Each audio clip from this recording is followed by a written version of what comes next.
Fine. All right.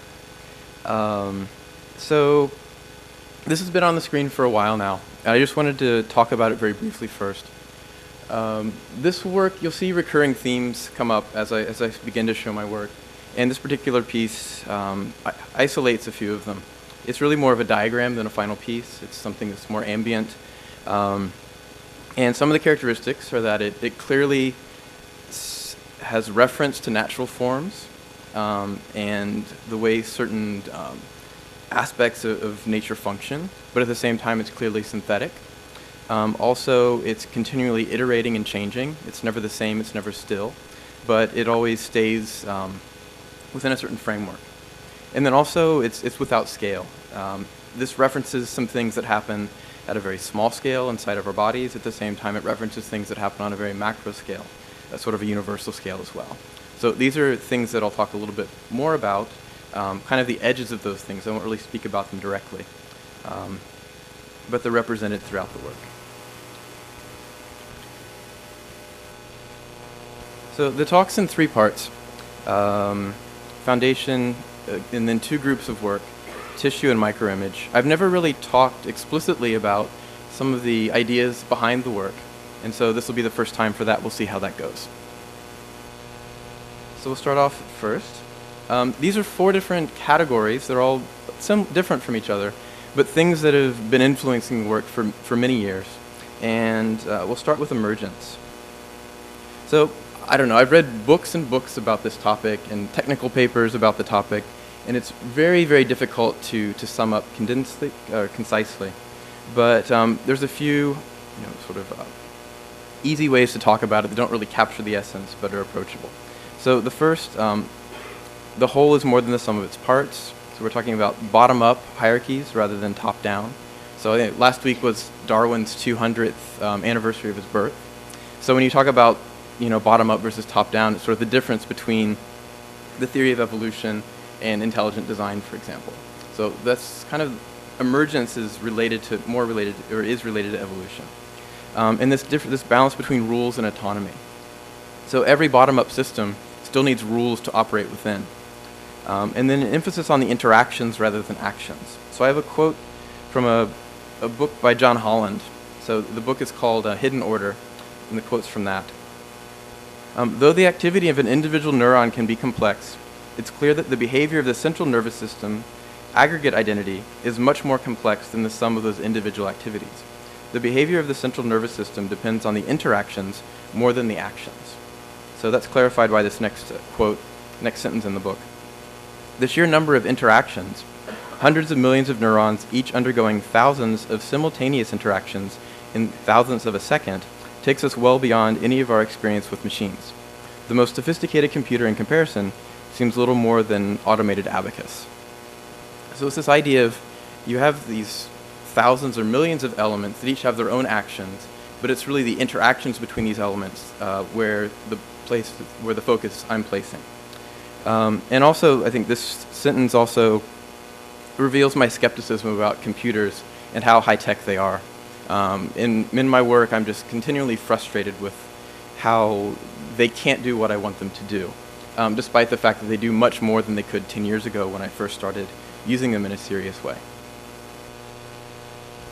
So when we talk about emergence, these images, I think, go very far into explaining my interest in emergence. And this is talking about visual form, which is what I do. These are photographs by Richard Barnes, and these are photographs of European starlings basically flocking. And this is outside of Rome. I think they do this periodically. So for me, what's important about these forms are that they emerge through the individual behaviors of the birds and how each of the birds relate to the other birds in the flock. This is obvious, but I need to say it anyway. There's no single sort of dictator bird who defines how these forms are created. Instead, they're all just following the natural behavior, and the forms emerge out of those interactions the birds share with one another. So another thing which has influenced me greatly is this idea of the open work. So this is an older idea, and particularly I take it from The Poetics of the Open Work by Umberto Eco. And also, just for your information, the way the talk is structured, I talk a lot at the beginning, and then I start showing work, and then I talk less at the end. So it kind of transitions into more of a screening as we go on. The beginning is front-loaded with a lot of language, though. All right, the poetics of the open work. So in this essay, which is in a larger piece, he talks about different levels of openness. And the emphasis of my work isn't on a thing or an object. It's on building systems, and particularly modular systems, things that can be reconfigured in different ways to create new pieces. But for me, the piece is really the system itself, not the finished element. Or the system itself is the finished thing, but other things come after that. So here's a rather long quote, but I think it's clear from Echo. A work of art, therefore, is a complete enclosed form in its uniqueness as a balanced organic whole, while at the same time constituting an open product on account of its susceptibility to countless different interpretations, which do not impinge on its unadulterated specificity. Hence, every reception of a work of art is both an interpretation and a performance of it, because every reception the work takes is a fresh perspective for itself. So I think this is a way of talking about the openness of any work, whether it be a drawing or a video or a piece of sculpture. And this is not the kind of openness that I'm talking about, but it's definitely ways that works are open to interpretation. So he kind of crudely defines more of what I'm talking about in the next sentence. In primary terms, we can say that the works are quite literally unfinished. The author seems to hand them to the performer more or less like the components of a construction kit. He seems to be unconcerned about the manner of their eventual deployment. So this idea of components, this idea of being able to construct work in different ways, and in this particular text, this sentence references scores, musical scores that were built in a way where, in addition to the performer being able to interpret that score and nuance it and play it in different ways, they were also able to fundamentally restructure the score. And that's the kind of openness that I'm interested in, this idea of a system that can produce many other works after. All right, so next topic, artificial life. So artificial life is very different from artificial intelligence. So artificial intelligence is about trying to build, for example, I think the most prototypical would be a chess-playing machine.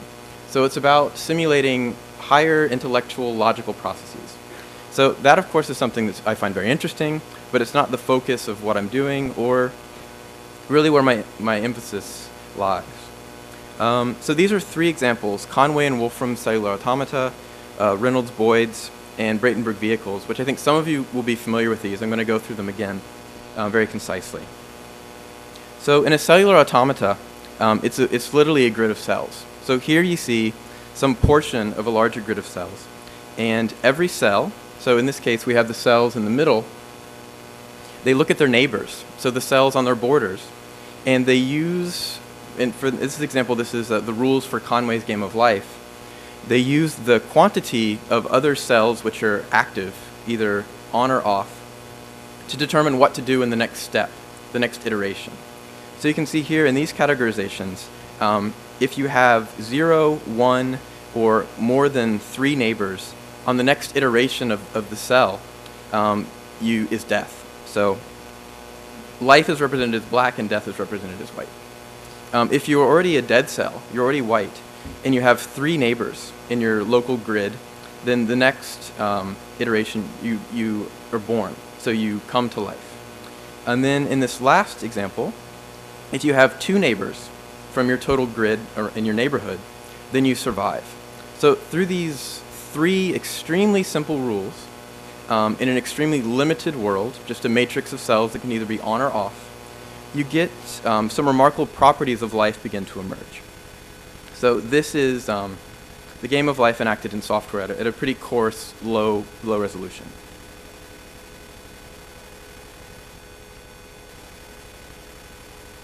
So you can see there's a number of things that happen. One, you have some stable states, so structures that remain the same. Another, you have elements that are periodic, so they flip back and forth between 2 states rather rapidly. And then you have other things that happen too, which are more fascinating. Let me see if I can spot one and point your eye to it. Like here's one. See, it's moving across the screen. And it's not really a creature that's moving across the screen, it's just a group of cells that, according to the rules we were looking at, they form one state, and then in the next iteration they form another state, which is moved one to the left and one down. So these really interesting things that start to simulate things we understand about life from an extremely minimal set of rules. And so, the hypothesis then, if this is a very small world to create these kinds of behaviors in, what happens when you have a grid of a matrix of near infinite scale and size? What other kinds of properties begin to emerge? And in Conway's game of life, and the one we're looking at, there's something called a glider, which is a larger form that moves across the screen. And there's this larger structure called a glider gun, which actually burrs gliders. So you get these really interesting properties of life happening within this very limited set of rules. All right, next. This is This is Craig Reynolds, and it's called Boids. And here, for example, this is one of the elements, and it only looks in its local environment, which is represented by the circle. And it has three basic behaviors. One, if you find yourself too close to another, then you move away. Second, you try and orient in the direction of the other elements that are in your neighborhood or in your area. And then third, if you find yourself that you're too far away, you try and move back in towards the flock. So when we look at this enacted in software, you can see the different, the flocking behaviors start to originate. So they started off in an equal matrix, all randomly, actually not randomly at all. They were all equally spaced from one another. And over time, you can see this other kind of order emerge by following those three simple rules once again. Okay, so this last one is Valentino Braitenberg's vehicles. So Valentino Braitenberg was a neuroanatomist, so he studied the anatomy of nervous systems. And he wrote this really elegant book around in the early 1980s called Vehicles. And he poses these hypothetical small vehicles based on his knowledge of a lifetime of looking at nervous systems and abstracting those into these very simple machines. And so the way to read them are as follows. This is a sensor. It senses something. So it can sense light, it can sense heat, something like that. And then you have these connections that go through to some sort of propulsion device, a wheel or a foot or a jet or something like that. It's all very abstracted to the point that the context is not really there. So you can see that there's a straight through connection, a cross connection, and then something in between. The cross connection comes from the fact that the eye is connected to the opposite hemisphere of our brain, and kind of a hypothesis of what that means for our behavior. So here, when the vehicles are in an environment that they're attuned to, for example, if these are light sensors and this is some sort of light source, or this is the heat source, and these are heat sensors, you can see that the different physical configurations have different behaviors, even on these very minimal machines. And so if it's a straight through connection, and there's an inverse proportion to how fast it moves and how close it is to the source that it's interested in, as it approaches, it orients itself towards it, and it slows down so that it never approaches the target. This one, with the cross connection, as it approaches the target, because there's an inverse connection between, there's more stimulus here than here, because it's closer to the source, it actually causes this wheel to to slow down. Wait. Yes. That might be mixed up, but it's okay. It causes this wheel to go a little bit faster, so then it turns away from the source. So what I'm interested in here are not any of these three different projects. It's this idea that these sort of four core fundamental properties of life can be explored, or I think explore is the best word, through these really simple mechanisms, through these simple machines. So I think this is the last sort of context is my recent obsession with minimalist music. So I'm going to play a little bit of Steve Reich's Music for 18 Musicians, and I'm really concentrating on things like repetition, phasing, modulation, and I haven't figured out a better way of saying this, but absence of melodrama. Maybe some of you have a better way of putting that.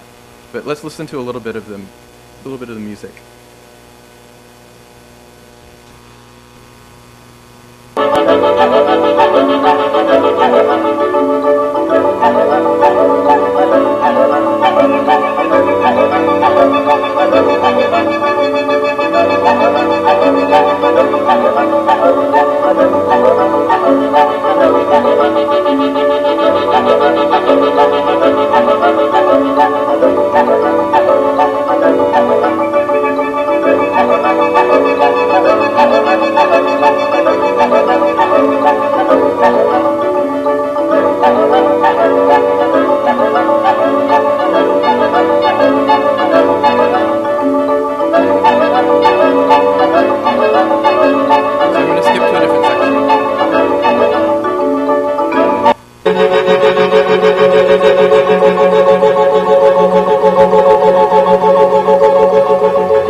that, but I'll let you make your own connections to things that we see a little bit later. But for me, this idea of the repeating forms and how they relate to the other repeating forms moving at slightly different tempos is really fascinating. All right, so getting on to looking at some work. This is a piece originally called Path, and these are all different forms that were part of a continuous animation. And you can see here, moving from the upper left to the lower right, how the forms evolved over time. And so, for me, the importance of this piece was that none of these compositions or none of the, the position of the lines were really directly controlled by me. It was a few simple rules in the software that played out over time through the interactions of the individual elements with their environment. These forms emerged basically through some sort of a performance where I was actually moving and controlling and modifying the environment and sort of coaxing it into these different constructions. So this is an enlargement of one of those. Oh, you know what? I forgot to show something. I'm actually going to jump back really quick.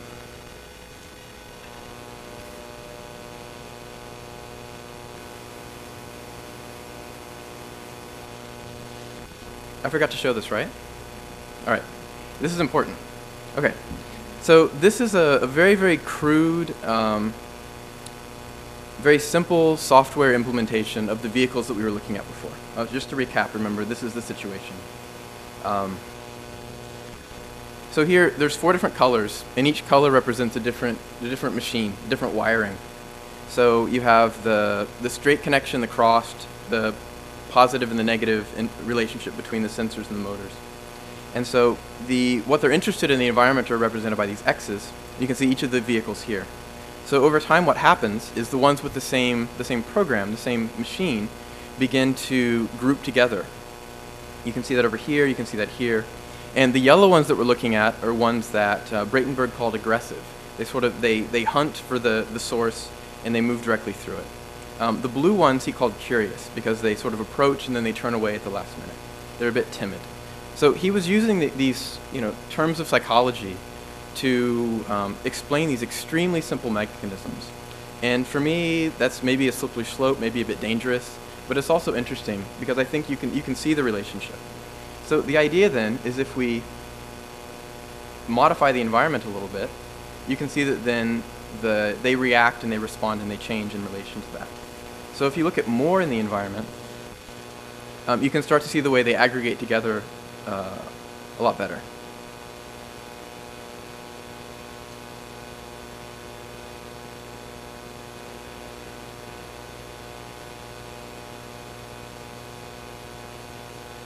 So once again, this is just a really simple software implementation of those diagrams. It's really just a way of looking at something. It doesn't even approximate or begin to really move towards a finished piece. It's just a way of thinking about it through making. All right, so jumping back. All right, this piece was all made with that software as a base. And the different colors you see here are again representing the different vehicles, the different configurations they have. And in this environment, once again, I was controlling and moving elements around as I was before. This is another example. And so then I developed this piece of software using that as the base. And once again, the difference here is that instead of looking at the position of each of the elements, we're looking at it's sort of a trace of where it's been recently. And that trace just continues to follow as it moves. So when the piece starts out, it starts out with kind of a random distribution. And then over time, structure begins to emerge as a result of each of these machines following its own rules. And once again, these are the vehicles. Those are the rules they're following. So what happens if I then reconfigure the environment is that they respond to that change. And once again, it reaches it's not an equilibrium, but it's something like that. Until the environment's changed again. For example, here the cursor is what I'm moving around, and this is running right now on my computer. I'll move this one to this place, and you can see once again they reconfigure their paths of motion.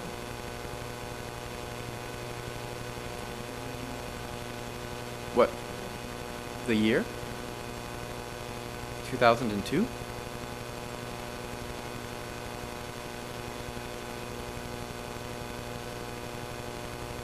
And then because it's a piece of, it's a system that can be modified and changed, it's really easy to change a few elements in the system and then see what kinds of different forms emerge from that. So for example, in this one, there are fewer elements on screen, but their paths are much longer. And it really, for me, it affects the way that you perceive the work in a subtle but a very different way. This is the same environmental information that we were looking at before, but it's just being interpreted differently now.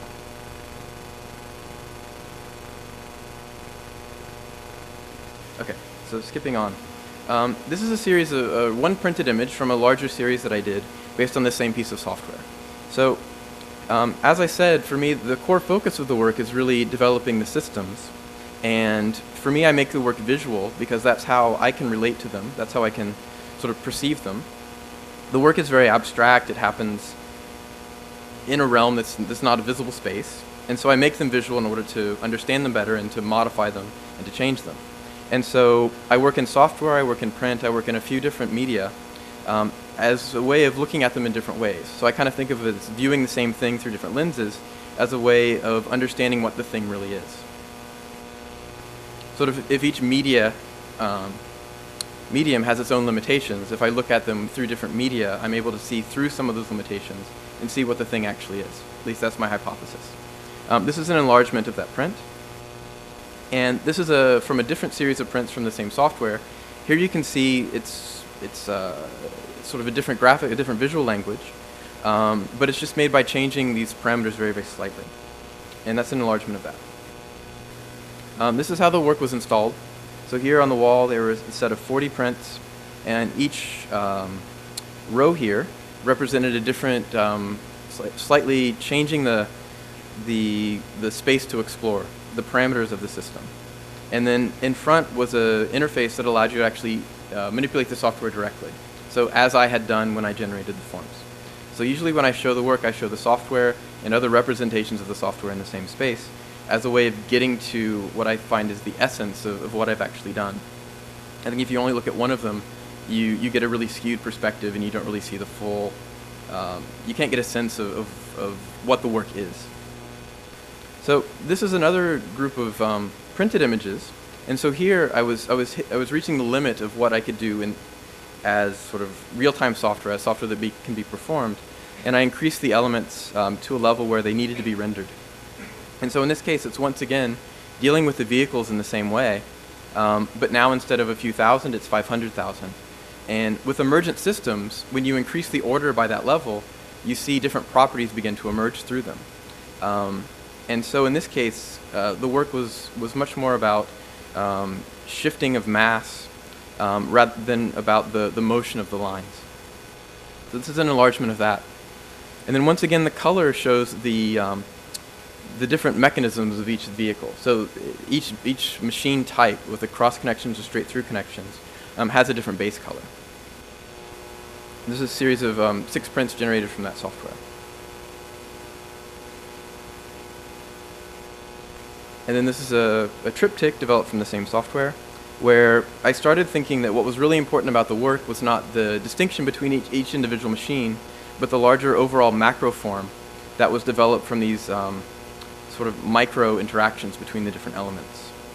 So this is what that looks like at 1:1, and then sort of zooming out as you see the form starts to resolve itself. All right, so next group of work. Things took a pretty sharp turn in 2004, and the work started looking like this. Possibly I read too much about Sol LeWitt and too much about conceptual art, but I wouldn't know. All right, so this now becomes the program that is then interpreted and becomes the final software. And the reason I did this shift was manyfold. And one of the primary reasons was I found that when people were looking at the images that were being produced by the software, they were really focusing exclusively on those forms. And I wanted people to shift their focus somewhere else. And in this case, I wanted them to shift the focus to the system itself. And so as we read this, a rectangular surface filled with varying sizes of element 1, draw a line from the center of elements that are touching, set the value of the shortest possible line to black and the longest to white with varying grays between. So let's look at that in a little more depth. And for this first one, I'll look at it in excruciating detail, and then I'll move faster for the rest. All right, so this is the way the whole system works, that you have elements which are comprised of forms and behaviors, where if you have form 1 is a circle, and behavior 1 is constant linear motion, so if you apply that behavior to a circle, this is what you get. And so they just keep moving, and they move off the edge, and they just keep going. So next, constrained to surface. So if we look at that behavior, and the behaviors are just added to the behaviors that were there before. So now when it reaches the edge, it stops. So next we add, when touching another, change direction. So you can see now as it's overlapping the others, that it begins to rotate around its center point. And then once again, we add the final behavior. While touching another, move away from its center. And you can see now that when it's overlapping another, it moves away so that it tries to keep its own space. So using this as a base, it's a very simple machine. Process 4 is on top of that. So here's the complete system. Forms and behaviors make up elements. The interactions of elements are made visible through a process. And then it results in these different kinds of ways of representing the process. So this then is process 4 as implemented in software. So this is just one way of interpreting those instructions as a piece of software. There's a lot of interpretation that goes on when you're going from the general, for example, something in English, and encoding that in software. You need to make a lot of very specific decisions about the sizes of things, the speed of things. And for me, that layer of interpretation is a really important layer in the work. And so once again, the process simply says, when you're overlapping with another circle, draw a line from your center point to the center point of that other circle. And the rule is that if a line is very short, then you draw it to be black. If it's very long, then you draw it to be white. And all the different sizes in between are drawn as different gray values.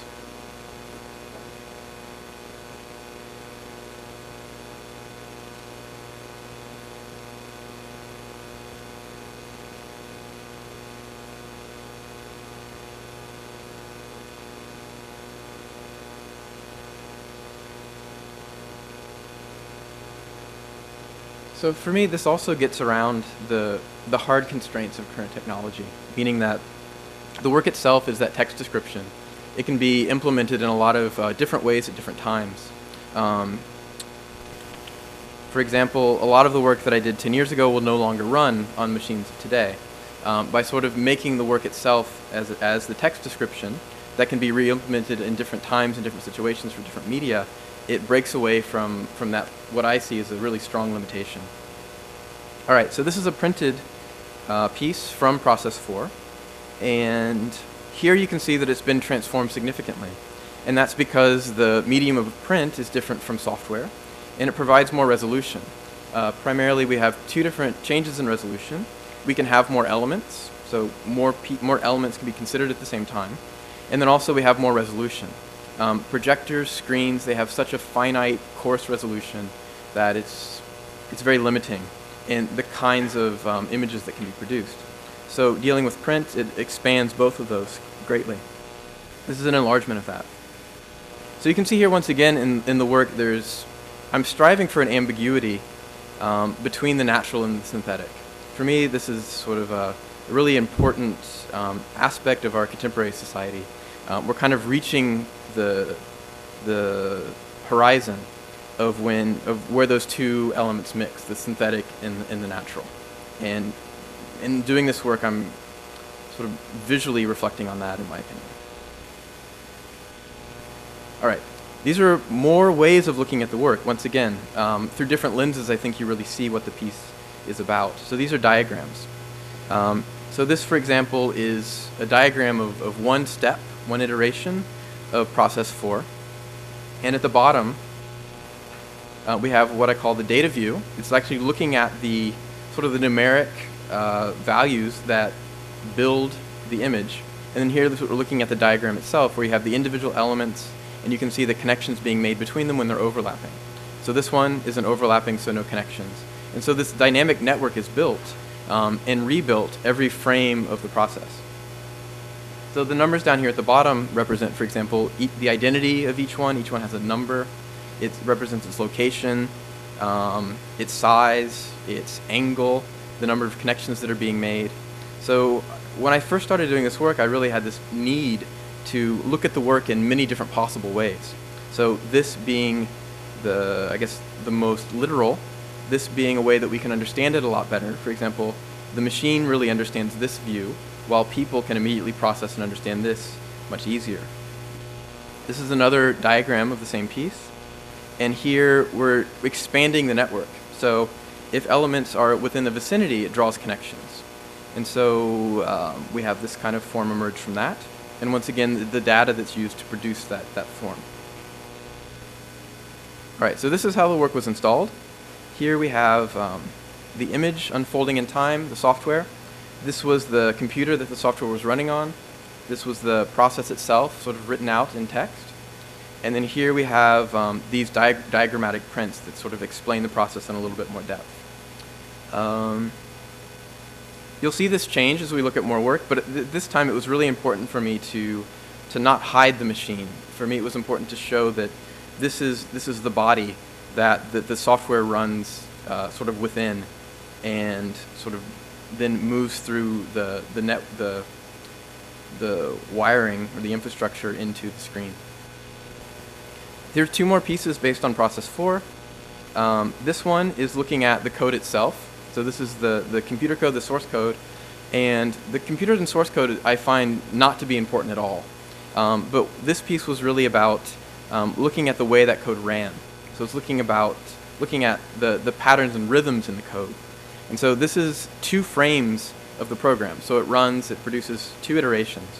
And what you see here are loops in the code, where it's running the same line of code over and over again. This particular work is a collaboration with Ben Fry, who I work with on the processing project. And then there's a detail of that. And then here you can see, actually I'm of the opinion that this was a ridiculous thing to do at this point. But I needed to do it at that point in order to kind of come to that conclusion. But this is actually the source code itself for the software in hexadecimal notation. So it goes into binary, and then from there you can compress it a little bit in terms of hexadecimal, where you have numbers from 0 to 9 and A through F representing 4-digit sequences of binary code. Hypothetically, if you would type this back in, save it as .exe, and then run it on the right processor, you would get that same piece of software that we were looking at before. So once again, it's just different ways of exploring what process 4 is, through its code, through diagrams, through through different media of software and print. Okay.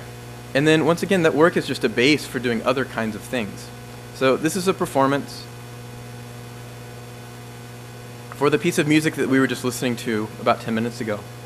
So for music for 18 musicians. So this was at the Bruckner House Orchestra in Linz, Austria, and this was the ensemble performing music for 18 musicians. I was over here in the dark part of the stage, basically watching the director performing live to the music. And so the music has different passages. I modified and developed the software for the different passages with a real focus on the melodies that were being brought out by the bass clarinets and by the voices. And so now this isn't a performance, but I'm going to show you how the software was performed. Essentially, it's very related to process 4, what we were looking at before. Only here there's this additional element that I'm actually putting them on screen in a specific location. So you can see here, if I leave my cursor, or if I leave my hand in the same place, that the forms emerge out of that single point. But as I start to move up, you can see that I'm putting them in a different place. And so here, it's a mixture of the bottom-up form emerging through following the simple mechanism that the software follows, but at the same time, I'm implying sort of a top-down organization to it by where I choose to move my hand. So when this performance happened, it was more, I had a large tablet, it was more about drawing and more about the movement of my arm rather than just my little finger on the laptop. But I think this gives a sense of how that unfolded.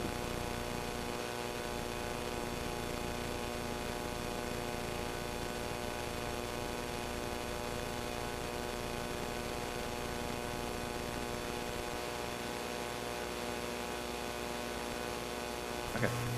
So here's some different images from different points in the performance. So to do the piece, I studied the score for a few weeks before, did a lot of practice with different recordings, and then did the performances with the orchestra, and then finally did this performance live. And it's like the opposite experience from sitting in front of your computer and typing programs, and it's the kind of experience that I'm really looking to do more of and really enjoy doing.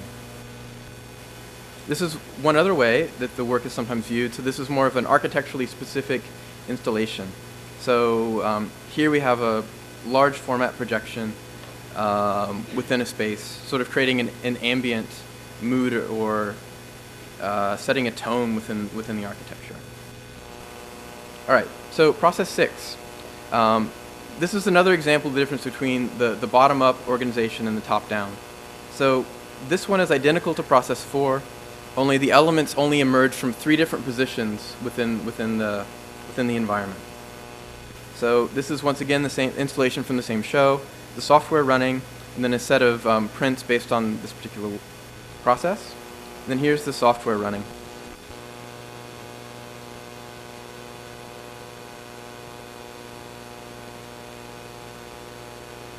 So in this case, I'm imposing the order of the origin points of where the elements emerge from. But after that, they once again follow their rules, and the image that we see is just produced as a result of that. The thing about this image that I find most interesting are the sort of intersection areas between where their elements are colliding from one source to another.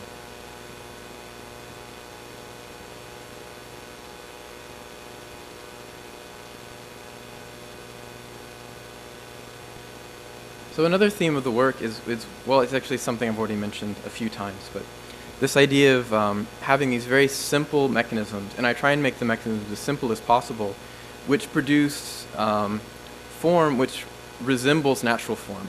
And the intent is in no way to try and mimic natural forms, but I think making a reference to them is more what I'm trying to do. Or to have, the final form not reveal the underlying simplicity in it, which is my view of how the natural world actually works. All right, so this is a print based on that piece, and here you have a series of grid elements, and in each element, it's actually this process unfolding over a period of time, but each one has a different seed, or a different sort of starting 3 positions. So in one image frame, it gives you basically an idea of all the possible forms that can grow out of this piece. Here's another one based on process 6. And once again, the color here is related to the length of the individual lines that are being drawn between the elements. Once again, when the circles overlap, they draw a line between their center points. And this was an installation done originally in 2005, but it's been shown many times since, where it's looking at the software, but moving it more into a space, where instead of being on a screen or projected onto a wall, you can actually move in and out of the elements and experience it in a very different relationship in relation to the body. And each one of them is animated, so each one is its own sequence where the forms are emerging from the center and moving outward to the edge and decaying there. All the work is sort of forms created and decays and just continually moving through that cycle, that process. There's of course a beginning, but there's never really an end to it, unless someone kicks the power out or something like that. All right, so looking at a totally different one. Actually, this is very similar. Circle.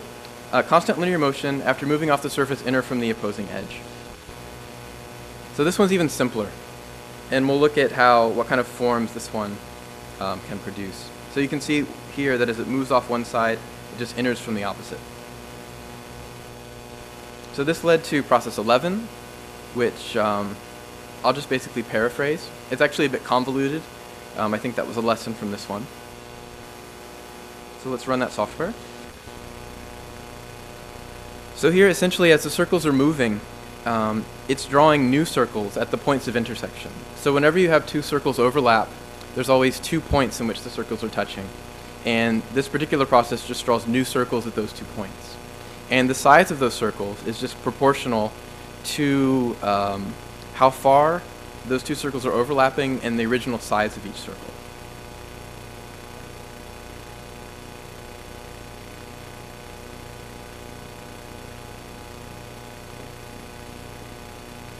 This one takes quite a while to unfold, and all the work is kind of this slow pace.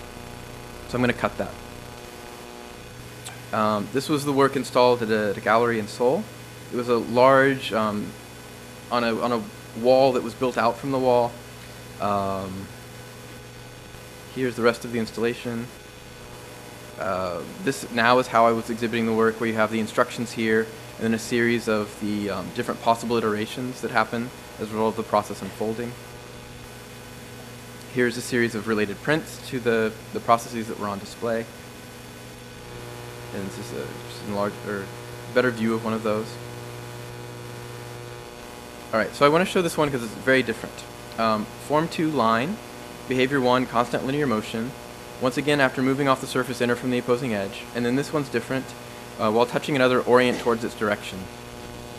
So you can see here with the lines, those dots that are being drawn at the intersection points are just there as a way for me to acknowledge that it's working, that they are indeed overlapping. And you can see that when they are overlapping, they do indeed orient to the direction of the one that they're overlapping with. So over time, they start to move in the same direction.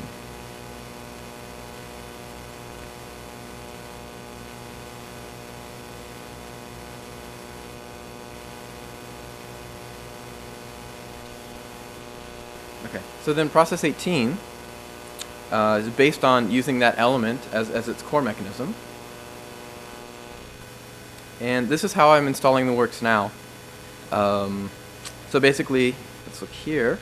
You have the mechanism on the right, the actual process unfolding on the left, then you have the text descriptions here. So this is the text description for the process and the text description for the element. So this is an example of how that unfolds.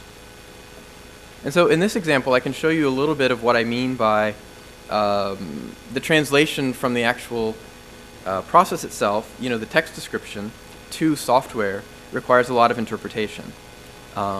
If I were to, for example, ask Daniel to transcribe one of these, his result would be very different from what you're looking at right now, but you would still see that it came from the same, there would be some similarity, sort of the same sort of basic structures would emerge as a result.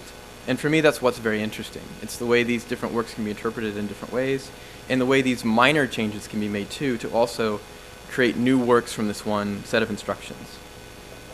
So for example here, you can see the mechanism on the right. If I change some of the properties very slightly, you can see now the elements are a little bit shorter. Some other things have been tweaked a little bit. That the way the surface, which is being generated from the results of the interactions on the other side, begin to have a different quality about them. And what you can see here, we're looking at two things at the same time. For example, like here where you see a group, you can see that that's where a group is drawn over on that side as well. So it's two views into the same. Where here we're just looking at, on the right we're just looking at the mechanism, and on the left we're looking at the way it aggregates over time.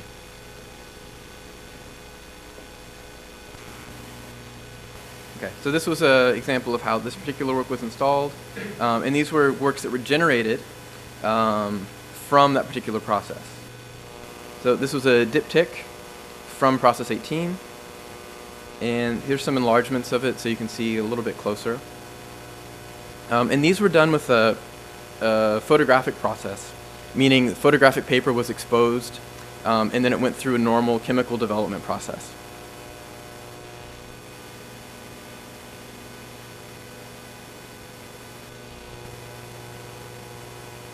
And then from that, I did further exploration into physical form. So basically, the image data that we saw before was then converted into these reliefs. And in all my work, everything, sort of the final work, is never produced by hand at the moment. It's always made by machine. So my hands never really touch anything.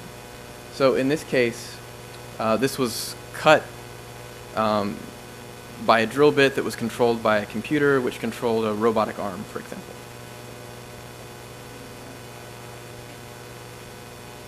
It's what felt right. I did a lot of tests and a lot of experiments, and this one to me felt right. And then last piece I'll show. I don't know that I've ever shown this to anybody outside of people who saw it in the exhibition. It was something that I was really unsure about, but I did it anyway. And as a result of doing it, I don't think I'll show the work again. But I think there's something interesting and kind of frightening about it personally. So it's called the protein image. The basic situation are that you have these cards where you basically fill them out, and then you put the card in the machine, and then that is then the result of that card, the way that it's interpreted into a piece of software, and then is projected on the wall. So here you can see people kind of discussing, wondering what's going on, and then you can see a lot of the cards that have been produced. You can see here he's putting the card in the machine. So it's clearly making references. They're the same size as the old IBM computer data cards. Kids like this one. And so you can see here, people are filling it out, they put it in the machine. They look to see what the results are.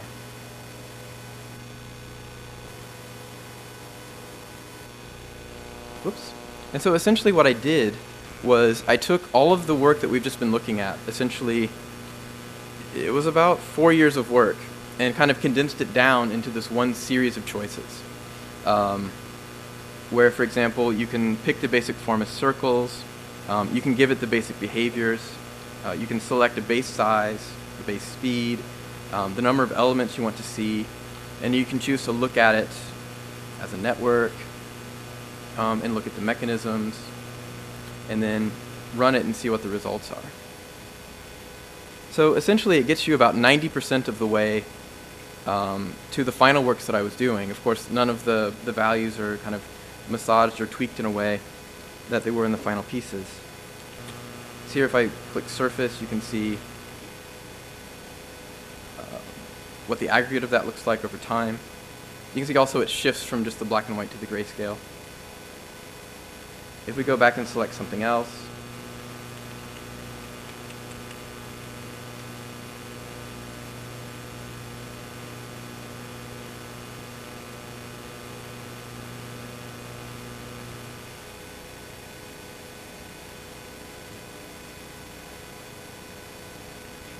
so I'm going to jump back, make more of them, go back. So it's a back and forth.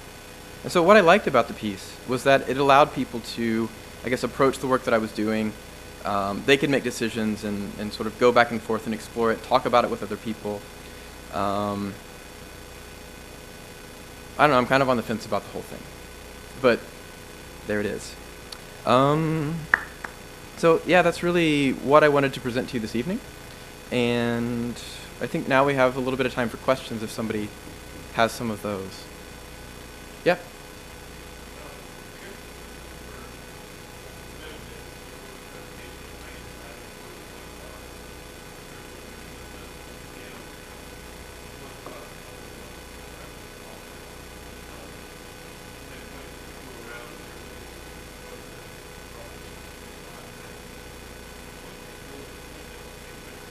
Mm-hmm.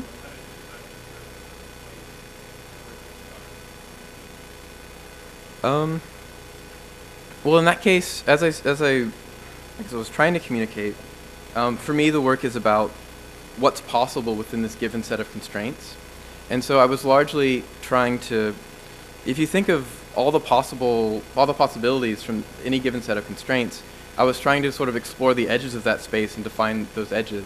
And so I was trying to basically coax or push the software into areas that were very different from other things that I had seen from it.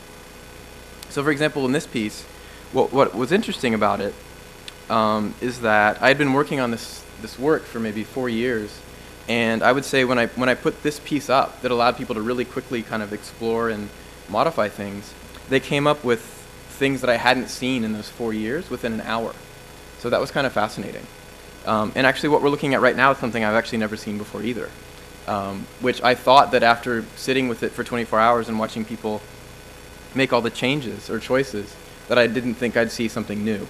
So actually I'm kind of surprised by this even, which for me is something what the work is about, in relation to how rigid and constrained software is, trying to coax unexpected things out of it. Yes? I have a question regarding the relationship between Mm-hmm. it seems like what you're talking about is that you're surprised by the possibility that but how's that affected? Well, in this work, there's only randomness at the very first step, and then after that, all the structure that comes out of that, there's no randomness at all. It's following its program in the rigid way that software only can do. And so, for me, this work it's really not about randomness. It's about well, the variations and the differences happen as a result of the order inherent in them, rather than the randomness. So they all start in an equally distributed random configuration, but then structure emerges out of the different behaviors and rules that happen. So for me, it's not about the randomness at all.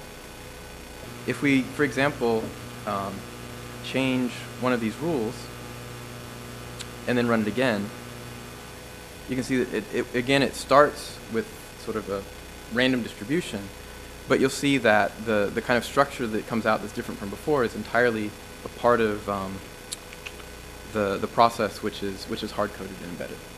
Does that make sense? Yeah. Okay.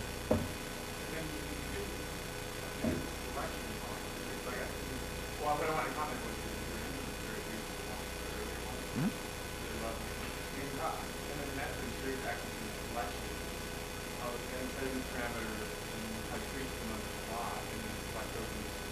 Mhm. Mhm.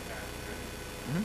So I guess kind of following this question about thinking about the elements of the model evolution as a collection of different kinds of stages Mhm. going on the natural collection of you as the artist. Mhm. So then in that model, for yourself, how much skills and abilities you get yourself being an artist and using to make images? Because I really responded to what you created yourself as Mhm. an artist in terms of images that you created. Right. And so, really within the process a lot, but it seems like there's a lot of artistic expression of yourself. Yeah, I think everything you just said is basically. Sorry, just wanted to get that off. Is basically how I think about it too. I mean, I've researched and studied and have a lot of affinity to a number of people who are sometimes called conceptual artists, but I myself am not really in any way, because I really do put a strong focus on the end result and on the images that are produced. Well, I guess I'm just But trying to comment with you on your right? yeah, yeah. You Mhm. graphic design. Mhm. I mean, I guess you, well, I'm Well, no, I was. That's what I was. What you just said, I agree with. oh, okay. Yeah, yeah. You didn't cover it in the process of that aspect, that community that you're creating. Hmm. Yeah, for me, I have a number of criterion that I kind of select for the images.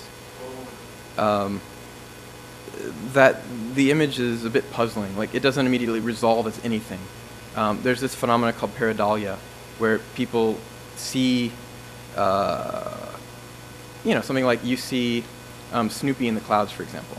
That different people read the image in different ways, and I try and kind of for me, I try and go somewhere in between the representational and the abstract, in between the synthetic and the organic, and so I'm always pushing images along those criteria.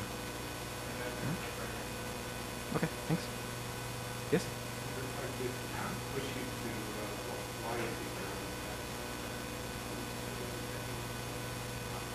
I don't know. I realized after explaining that to the group that I probably shouldn't have said that.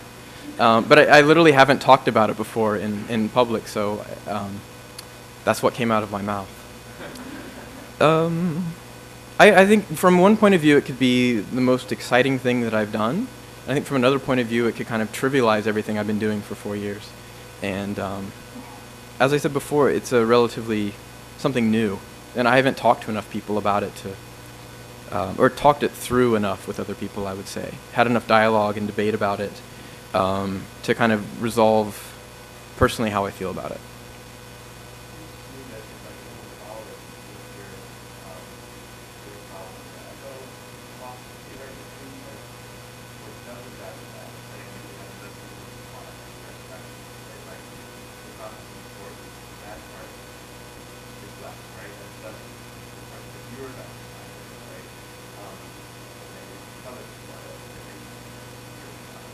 Mm-hmm.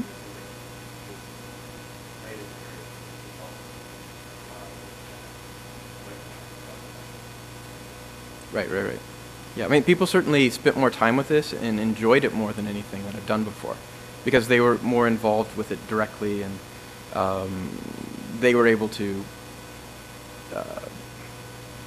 bring some of their own criterion decision-making into the piece, but still within this really concise, very confined framework that I built. I don't think I should have mentioned those things about being unsure about it.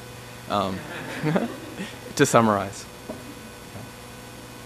Yeah, Daniel. In your writing, you always look at the relationship that you often talk very eloquently about the relationship between conductor and composer Mm-hmm. when it comes to build a system, right? And that piece, which is referred to right now, is gave pretty much most of the way between the audiences. My question, I'm curious to hear, because installation quite specifically always dictates all the questions was also free. How much feedback do you get for the score? So, what you kind of also talk about the original always right from the less layers of mediation and top of it. So the score and the reference to the conceptual art is something which comes up galleries were shown, or also in your case more mostly on the end. Yeah, I mean, if we through the lecture, I showed 3 different ways that I've shown this work over the last 6 years. So first, there was the computer at the bottom, hardware exposed, and then the screen with just the metal, raw metal. And then second, there was the wall that was very red, where there was really no text instructions nearby at all. And then this was now the third way that I've presented it. And that's largely just been a long process of trying to direct people's focus to what I think the work is about, or what I think is interesting about the work.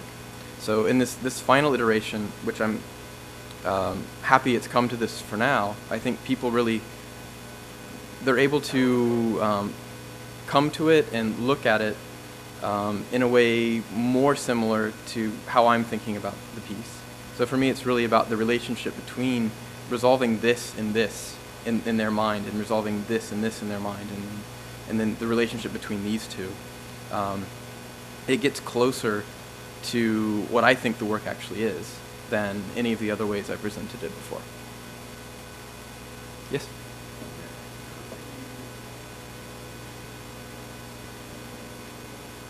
Hmm?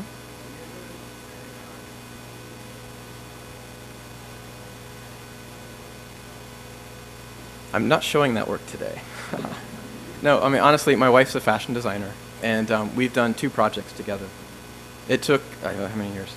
13 years of marriage before we actually stepped over that to do that kind of collaboration. But that was really satisfying. It was really good to do. But the way we did it was unique items, and it was done as a collaboration, where I did images specifically for the line that she was creating, and she did the physical patterns, the way the cloth is cut and structured, in direct response to what I was doing. So it really felt more like a collaboration rather than just sort of selling the print and then somebody else doing something with it. Yeah.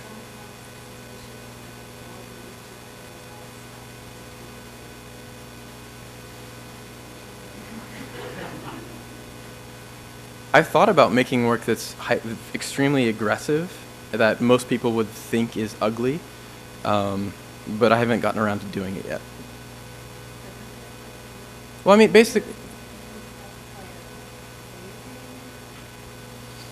yeah, I have thousands of failures all the time. And even after sometimes I show work, I kind of revoke it. Sometimes it takes me oftentimes many months, and sometimes even up to a year or more before I really sometimes see things clearly.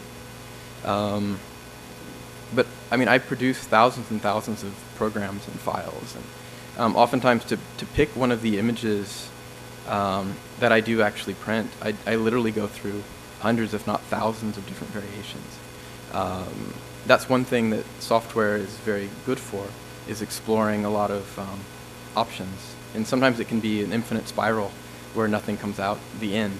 But oftentimes it's a part of the process for me. And I think something else I should say too is that before I started doing this work, I worked exclusively in 2D, first in drawing and then in print, so doing graphic design for many years. And for me, my passion there was in organizing information and structuring it in terms of like print publication, in terms of doing book design.